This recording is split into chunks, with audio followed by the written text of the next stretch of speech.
சித்திரமும் கைப்பழக்கம் செந்தமிழும் நாப்பழக்கம் வைத்ததொரு கல்வி மனப்பழக்கம் நித்தம் நடையும் நடைப்பழக்கம் நட்பும் தயையும் கொடையும் பிறவி குணம்.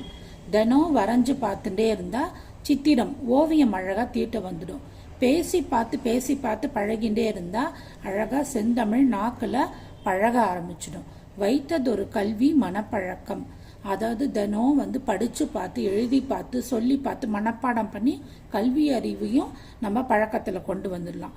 நித்தம் நடையும் நடைப்பழக்கம், நடைனா ஒழுக்கம், ஒழுக்கத்தை அன்றாடம் வாழ்க்கையில கடைபிடிச்சு அதையும் பழக்கம் பண்ணிடலாம். ஆனா நல்லவர்களுடைய நட்பு, தயை, கொடை, பிறருக்கு உதவி செய்யறது, பிறருக்கு வாரி வாரி வழங்குறது, இதெல்லாம் பிறவி குணமா இருந்தா மட்டும்தான் வரும்.